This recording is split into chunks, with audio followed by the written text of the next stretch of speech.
57. I got 3 minutes. Good luck. We're in the middle of here. Yeah, right at the podium.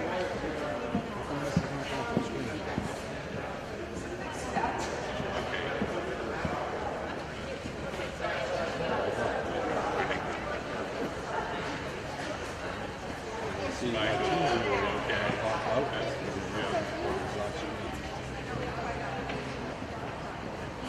Yeah. Right. Okay. Alright, what else we got there? That's it. That's what I do.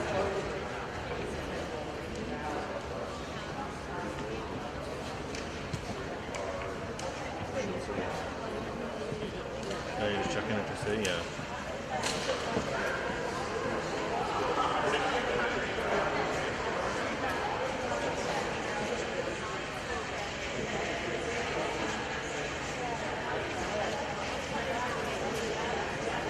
All right.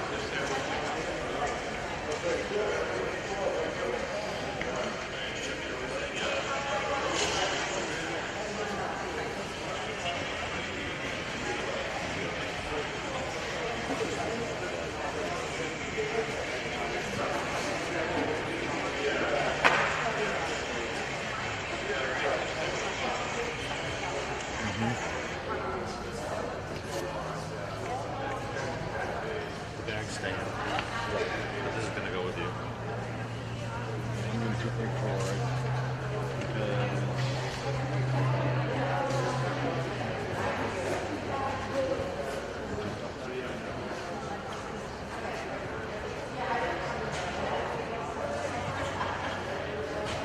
It's right in the way.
Sox lost, so I intend to move democracy right along.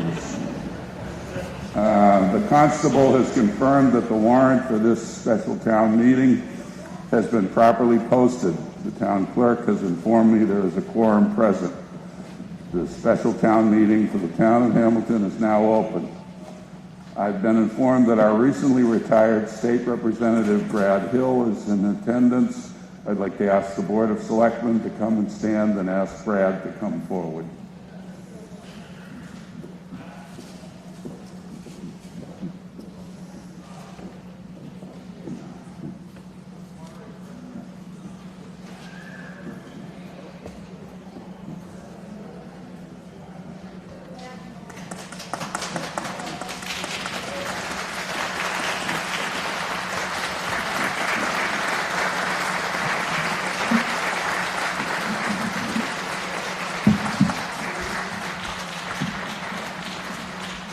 Good morning, everyone. I just wanted to say a few words. It's my great pleasure to recognize a native Hamiltonian, former Hamilton Zoning Board of Appeals member, who most recently served as our 4th district representative. He's been a hardworking advocate for Hamilton's students, veterans, seniors, and all Hamiltonians for the past 2 decades. He's accomplished much during his tenure at the State House to help the citizens of Massachusetts. During his tenure, he has made sure to always make himself available, and it was truly a pleasure to work with.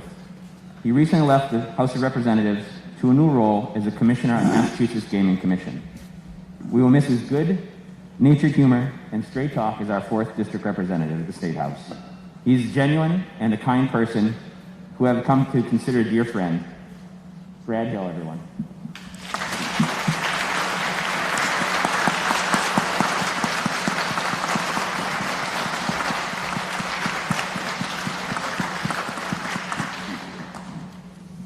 Very humbled and very appreciative of this recognition, and I want you to know how honored I was to be able to go up on Beacon Hill on your behalf for the last 22 years.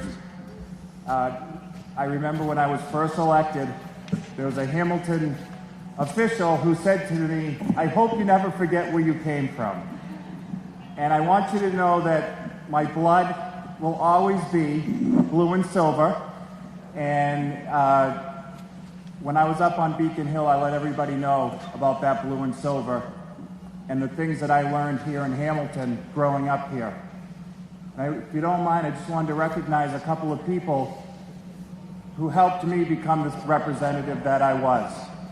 And those 2 individuals lived right here in Hamilton. One of them was David Neal, who I served on the Zoning Board of Appeals of Hamilton with back in the early 90s. And David Neal, who, if you don't know, he was one of your former selectmen, he always taught us, the entire board, that there's 2 sides to every issue. Don't go into a meeting with preconceived notions. Listen to both sides before you decide how you will vote on an issue. And I learned from him how important that would be later in life and in the legislature. The second individual I wanted to recognize from here in Hamilton is former Representative Tim Clark. When I was first elected, he was one of the first people who called me and gave me an education about the legislature, but more importantly, he taught me about relationships. And he taught me that when you go up into the legislature, don't go up there as one of those partisan people. Go up there and learn and meet everybody, because you don't know who you're going to need to help you get things done in the legislature and back home. And if you travel down Sagamore Road, one of the examples I can give you is that beautiful, pristine piece of land that we saved together as partners. And Representative Clark was one of the people who helped get that done and helped me get the money that we needed through the relationships that had been built in the legislature. And then the last person I want to recognize, and we told him to be here at 8 o'clock, so he'll be bebopping in probably about 10, is Senator Bruce Tarr, who taught me that constituents should always be a top priority.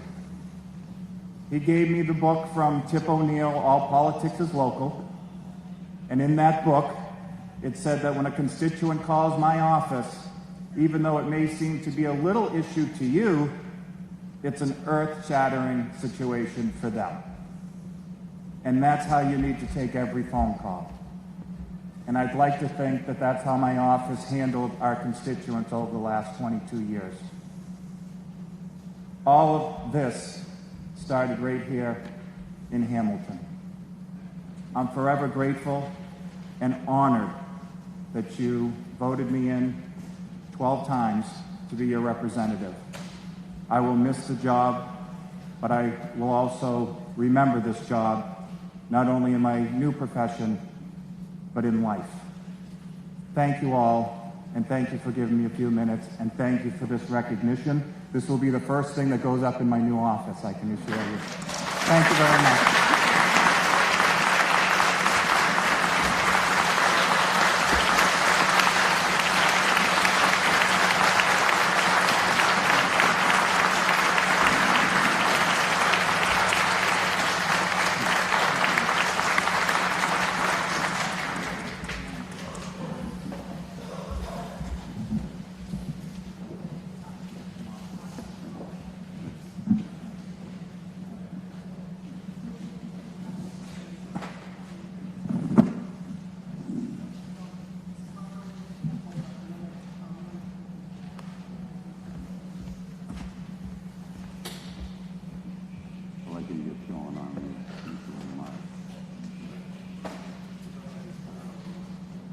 Okay, well, I'll tell a few jokes. Okay, good morning. My name is Bill Bowler, and I'm the town moderator, and welcome to the October, and I misspoke earlier, it's the October 23rd, 2021 special town meeting. And thank you all for coming. We'll start by saying the Pledge of Allegiance.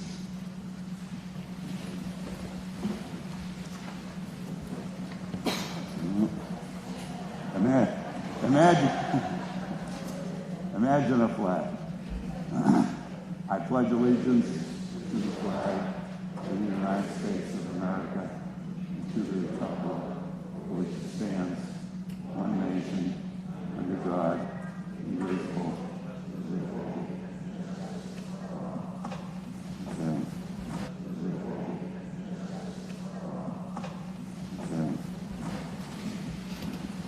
Before I get into the general reminders, Selectman Rosemary Kennedy would like to just say a few words about the master planning process that we're in the middle of.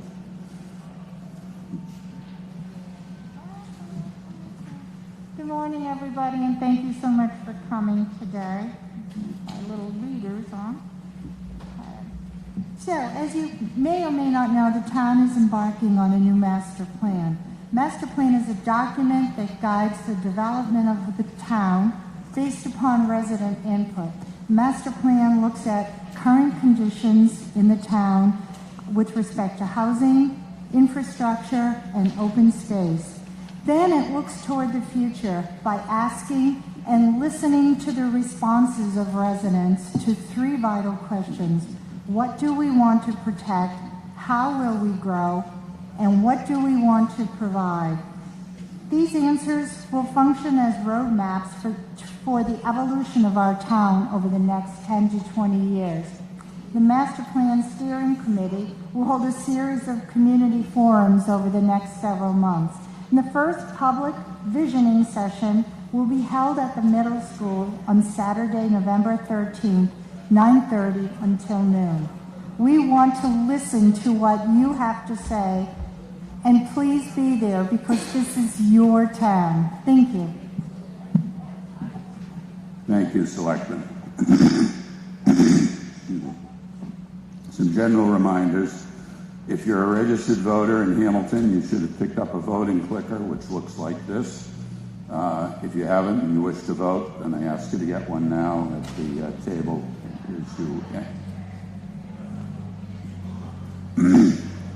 Please turn your cell phones to silent. If you need to take or make a call, please leave the meeting to do so.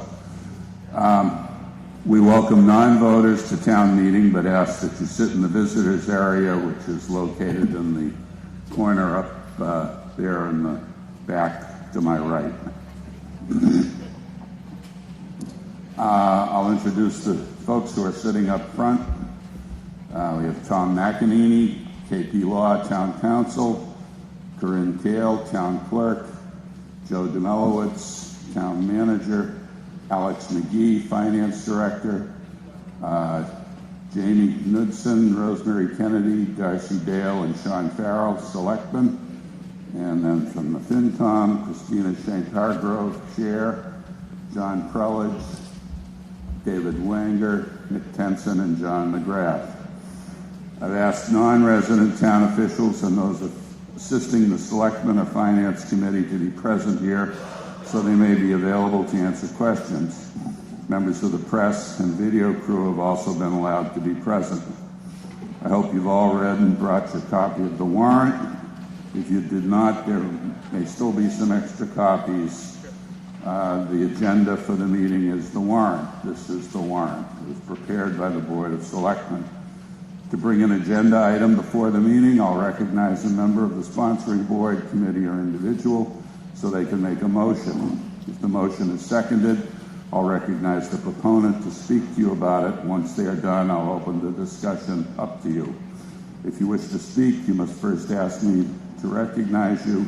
To save time, I ask that you already be standing at one of the microphones, which are here in the middle.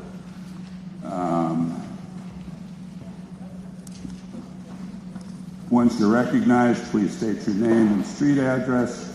You can then make comments or ask questions. You'll have 3 minutes to do so. Your comments and questions must be within what we call the 4 corners of the motion. Please do not make comments about any person who is in favor of or against the motion, just on the merits of the motion. And please, no applause.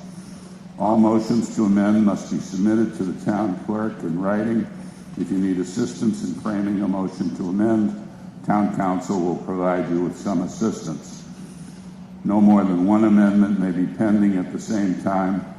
A vote is first taken on the amendment and then on the main motion. As I mentioned, when a vote is taken, we will be using the electronic voting clickers. Laurie Wilson, the town's assistant to the town manager and community projects coordinator, will demonstrate the use of the clickers in just a moment. In the unlikely event that we have trouble with the new technology, we will revert to the use of voter cards, and I'll ask you to raise your voter cards, and I will then decide visually whether there's the necessary majority of 2/3 or other required vote. If I am in doubt or 7 voters question the vote immediately after I declare the outcome, I will have the vote counted by the tellers. Are we ready to demonstrate the clickers? Okay.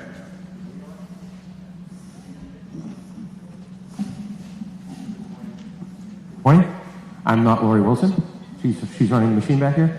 We're going to ask you to all hold up your voters. You have green and red buttons on your clickers. You see the question up on the screen?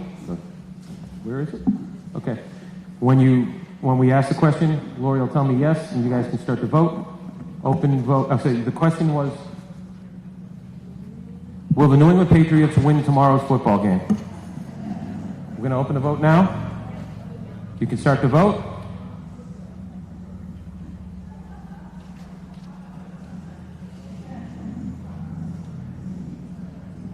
Let me know when you're going to close the vote. Ready? Close the vote? Okay, we'll close the vote now, and we'll see that we have some optimists in the room. Excellent. I'd like to see that. I'm going to try that one more time with a question that gets more than a 50-50 majority. We want to ask the question, do you like ice cream? Everybody vote when she opens the vote.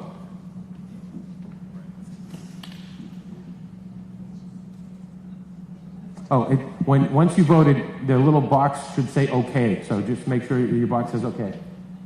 Okay, we're opening the vote. Do you like ice cream? And this is for a 2/3 majority.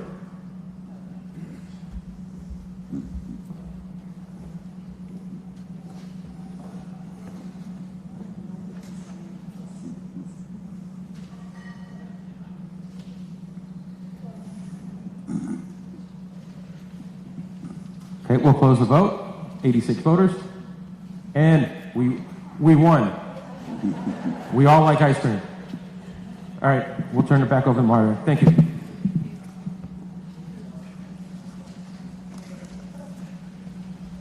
Okay. Thank you. We will now start going through the articles in the warrant. Article 2021/10, 1-1, article for consent motion. As there were no articles that could be included in the consent motion, we will pass over this article and continue to Article 2-1. Article 2-1, prior year bills. I recognize Nick Tenson of the Finance and Advisory Committee.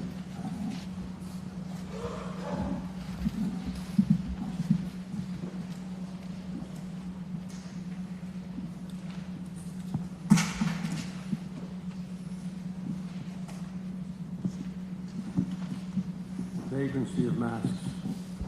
They fog your glasses and they fall off of your face. I move that the town raise and appropriate $39.25 to pay an unpaid bill from Schwab, Inc. for a signature pad. Is there a second? Mr. Are there any Benson? questions? And I'll leave it at that. Okay. Are there any questions or comments on this? This requires a 9/10 affirmative vote. So we'll now open the voting and allow 10 to 15 seconds for you to vote.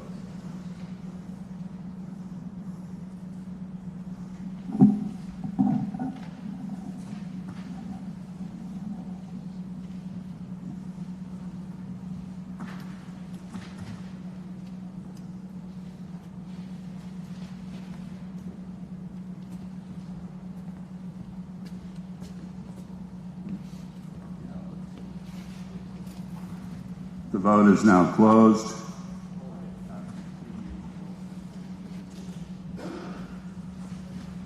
The motion passes 88-3. I so declare. Article 2-2, amendment to budget. I recognize John Prelage of the Finance and Advisory Committee. I move that the town amend the vote taken under Article 2021-5-2-3 of the May 1st, 2021 annual town meeting to reduce the amount to be raised and appropriated by $875,725 and further to make reductions to the following items in the unclassified category of the town's FY22 annual operating budget, which was included as Appendix B to the annual town meeting warrant as follows. Capital expenditures, $338,638. Transfer to agency HDC, $66,051. Transfer to OPEB, $125,000. Transfer to stabilization, $346,036, for a total reduction of $875,725. Is there a second? Mr. Prelage. So at last May's ATM, we double appropriated the four amounts mentioned above in the motion. When we present the annual budget, we usually present it as a sort of rolled up total. But then when we actually approve it in the warrant articles, we generally approve almost all of it in the operating budget article, but then a few other items, usually unclassified items, are carved out and approved in separate warrant articles. This is usually because they either have separate voting thresholds or we may just want to consider them separately. At any rate, the warrant last year was correct. All of the material presented to you was correct. Unfortunately, the motion, and actually a motion that I made, had instead of that slightly reduced number for the operating budget article, it had the total number. So for those 4 items that we'd separated out, we actually appropriated for them twice. So this article then corrects that error. If you approve this article, you will restore the budget to what you thought you were approving last May. But importantly, if you do not approve this article, we will continue to double appropriate, and you will, when we certify the taxes in about a month, you will pay higher taxes than you thought you would have been paying based on the budget you thought you were adopting last May. So for this reason, all the boards unanimously recommend passage of this article. Thank you. Are there any comments or questions from the floor? If not, we can go to a vote. This requires a majority approval. The voting starts now.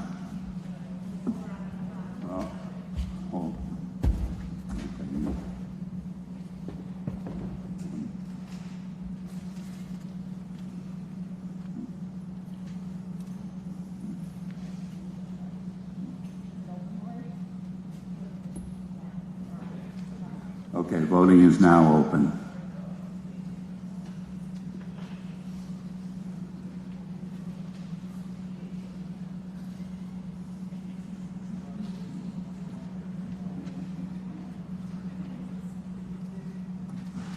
Voting is now closed.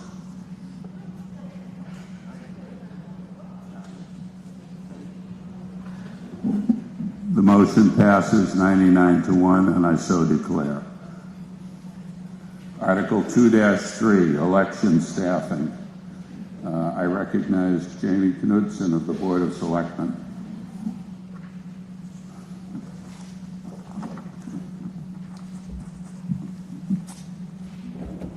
I move that the town transfer the sum of $14,000 from free cash for the purpose of funding additional election staffing and incidental or related costs for fiscal year 22.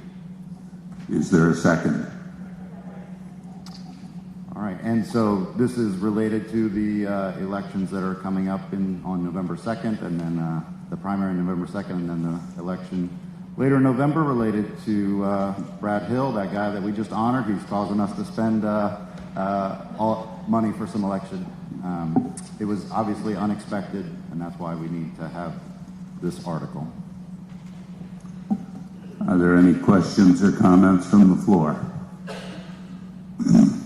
If not, we'll move to a vote.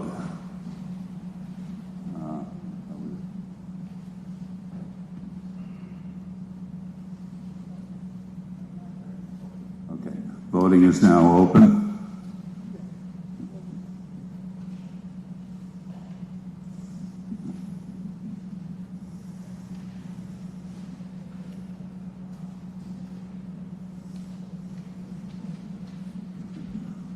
Voting is closed.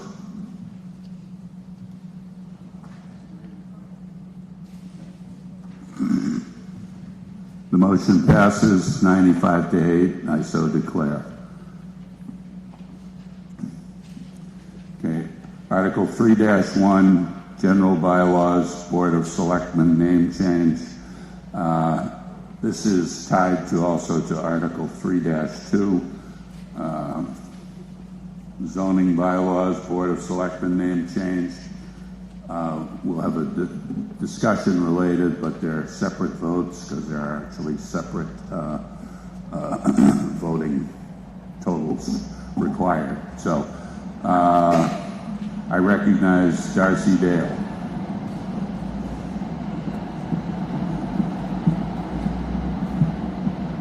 Good morning, everybody. I move that the town consolidate Articles 3.1 and 3.2 for the purposes of discussion, since both articles relate to the same topic. We will have separate votes to approve each article following the debate. Following the vote on the motion to join the articles, I move that the town approve Article 3.1 as printed in the warrant. Is there a second? Okay. Ms. Dale. Yes, this is an initiative that I put forth. The state of Massachusetts is encouraging all municipalities to move toward gender neutral language, and this is part of that effort.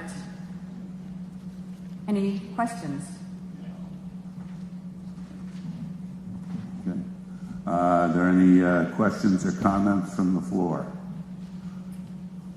Mr. Moderator, Please identify yourself. Jack Lawrence, 105 Rock Maple.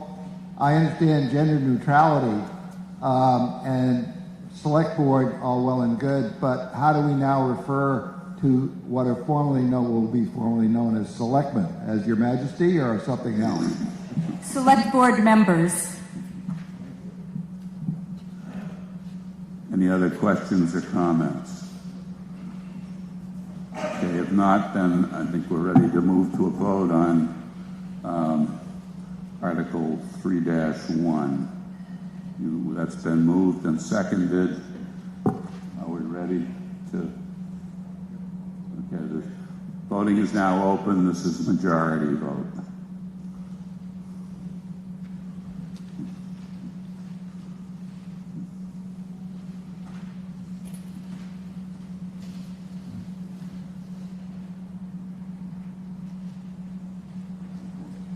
Voting is now closed.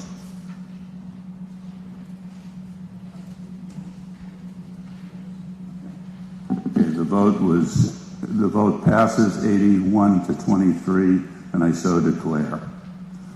Okay, Article 3-2, Zoning Bylaws Board of Selectmen name change. I recognize Darcy Dale. I move that the town approve Article 3-2 as printed in the warrant. Is there a second? Okay. Is there any discussion on this article? Any-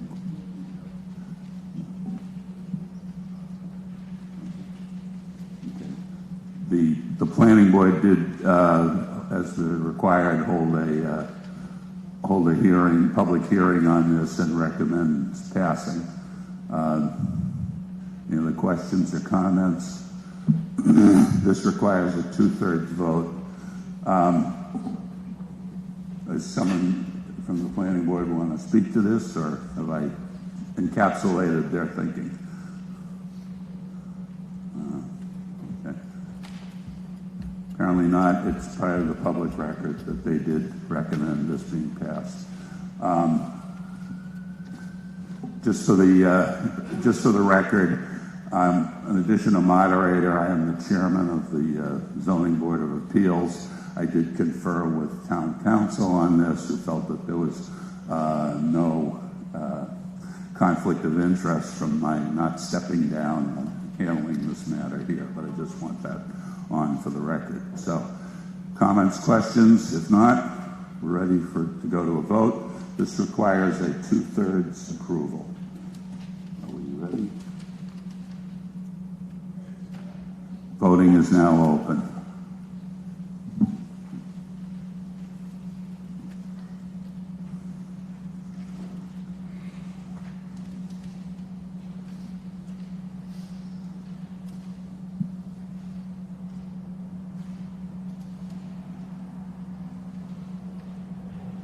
Voting is now closed.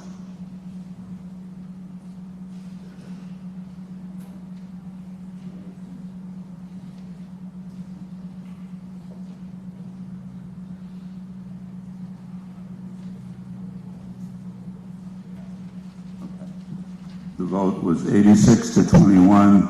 The motion passes, and I so declare. Article 3-3, Home Rule Petition to refund taxes at 550 Highland Street. I recognize Darcy Dale. I move that the town approve Article 3-3 as printed in the warrant. Is there a second? This is a two-step process. This is the final step in this process to restore and make whole the family at 550 Highland Avenue. And this will be the final step where they actually receive the money that they paid in taxes that they were not required to pay because they live in state property. This is a Department of Conservation and Recreation property owned by the state. As we all know, the state never pays taxes to itself. Are there questions or comments from the floor? Please identify yourself. Good morning. My name is Nancy Steffes. I live at 1 Highland Street, and I just had a couple of questions about this. Were the taxes lawfully assessed at the time? And also, are we aware of any other cities and towns in Massachusetts that have refunded paid taxes outside of the abatement process? Thank you. As far as I know, no state property has been levied a tax, and this is a unique situation. They are not in commercial property. They're restoring a home, and they have a lease with the state. They have made every single requirement. They have met that. And, excuse me? Yes, but she's asking me a question, so I'd like to finish that. And what was the second part of that question, Nancy? My question is, are we aware of any other cities and towns in Massachusetts that have refunded taxes outside of the abatement process? No, because I don't believe any other town has taken this stance in charging the state taxes. So this is a unique situation. Did town council want to weigh in?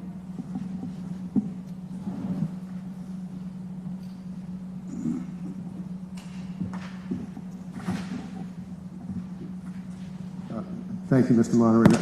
So in response to that question, as Select Person Dale indicated, the state is exempt from taxation, and obviously we cannot assess a state-owned property. However, under Massachusetts General Laws, Chapter 59, Section 2B, there is an ability to assess a leasehold interest held by a private individual or entity who leases state-owned property.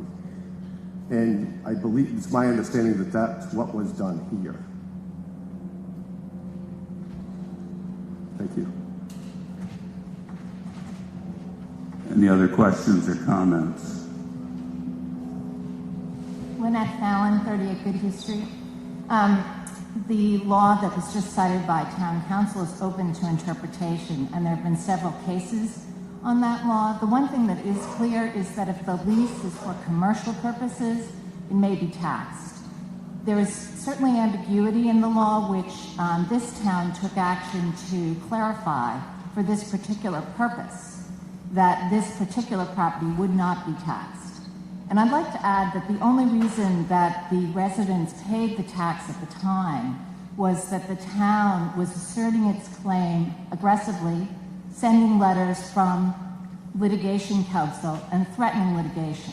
I'm not sure that's within the four corners of the motion. Well, I just wanted to explain why they paid, but that's all I have to say. Thank you. Any other questions or comments? Beth Herr, 270 Asbury Street. My understanding was this was not a unanimous vote from the Selectmen, and if that's the case, I would like to hear the other side from the Selectmen who disagreed. Or I believe voted no on this case.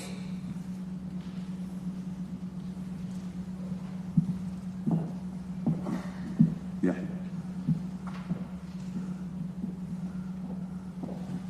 Jamie Knutson, the lone select board member who voted to recommend unfavorable action on this article.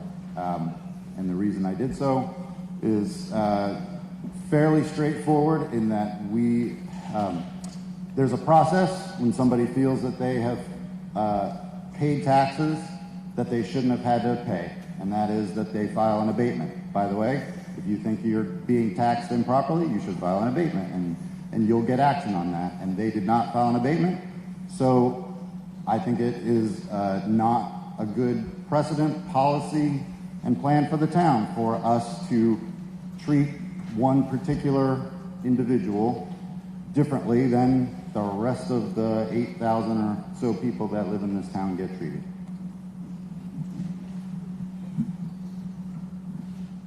Mr. Britton, please identify yourself. Peter Britton, 466 Highland Street. I've been following the dilemma of taxation at 550 Highland Street for new, when the new special assessor came in, it was invalid. Mr. Britton, I think you're teetering on the edge of the four corners of the motion here. Well, I'm trying to explain why it is an invalid tax that was imposed. That's all. And if you were imagining that you were a renter of a property and not an owner, and you received the tax bill from the town of Hamilton, it would be an unusual situation, and you would expect that you would be surprised by this tax, and it was invalid. Thank you. Mr. Ramsey.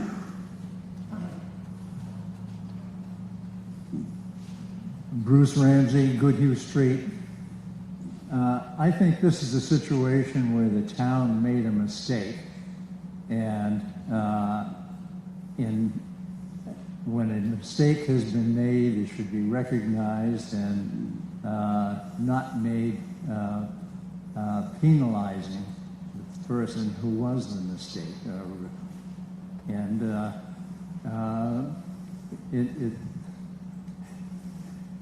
I don't think you should cure a mistake by making another mistake. I think it should just be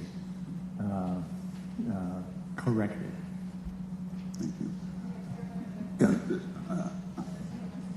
No, you could go ahead. You can.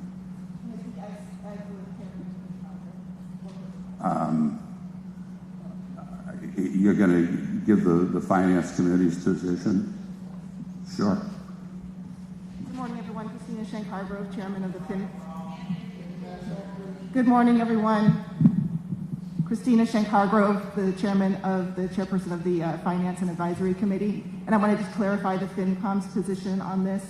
And hopefully you have read our recommendation in the Book of Warrants.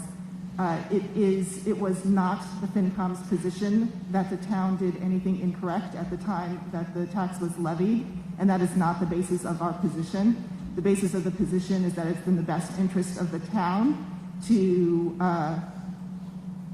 refund these taxes now and conclude this matter once and for all. It's been dragging on for several years. We took all of the information carefully. We considered it. We considered the advice of town council. We concluded that the town did nothing incorrect at the time, and yet recommend voting favorably on this action. Any other questions or comments? Please be at the microphone if you want to make a comment. Thank you. Kevin Kaminsky, 550 Highland Street. I am the DCR's historical curator for that property. I'd like to first thank the citizens of Hamilton on their previous home rule petition. It allowed the program, which had been kind of stopped by this taxation, to move forward. The program has brought the Commonwealth over $32 million in restoration fees to certified state historic buildings without dipping into your tax money. Our home rule petition kind of pulled the salt out of the gears, or the sand out of the gears. And I just wanted to say, in reference to Mr. is it Knudsen, that as a non-property owner, I am not subject to the strict abatement procedures that are established by the DOR. The route that I took, which kept the town out of a court case that would have cost the town money and me money, was to not pay and say, look, if you want your money, you sue me. Or I could offer up money and sue the town. The first year, we did pay taxes, and we did make a file for an abatement, okay? When I found out that non-property owners were not subject to that strict schedule, I stopped payment.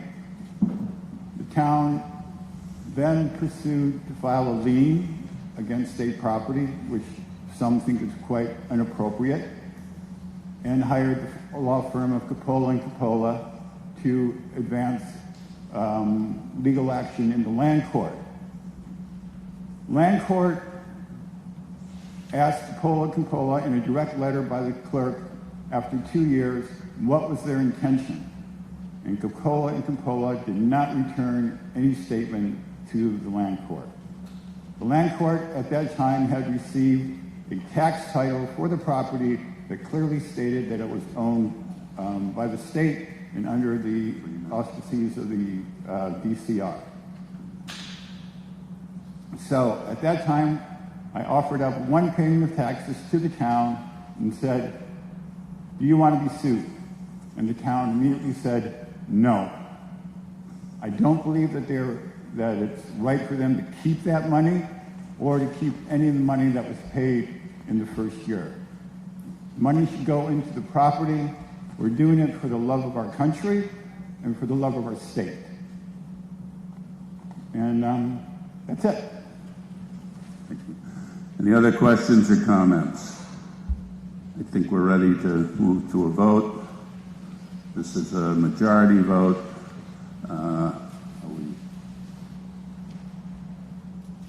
Voting is now open.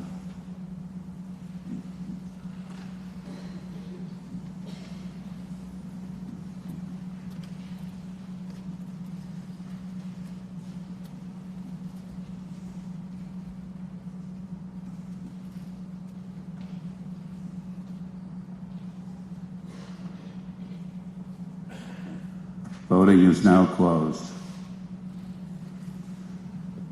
The vote is 87 in favor, 20 against. The motion passes, and I so declare.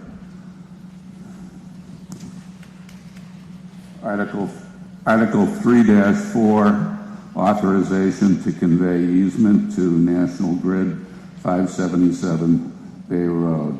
I recognize Rosemary Kennedy. Good morning again, everybody.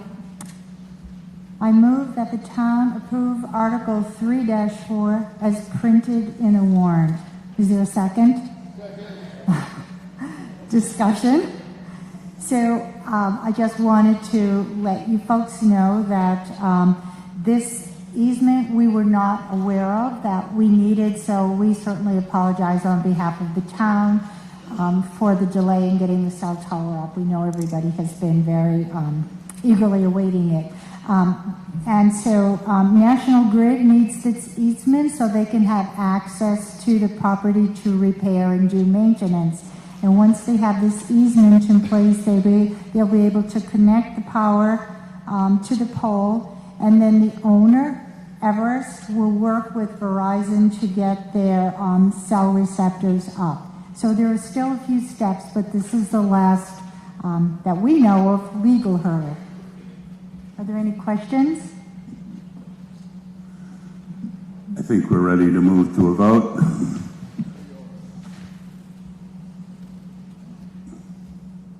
This is a majority vote. Okay. Voting is now open.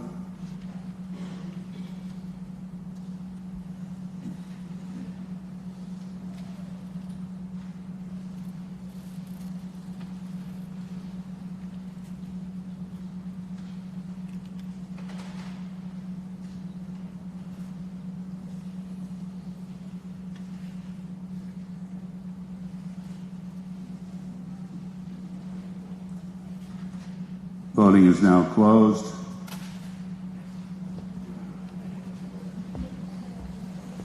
Yes, the motion passes 104 in favor, 102 to 4. Yes, we can have some applause on that one. Thank you very much.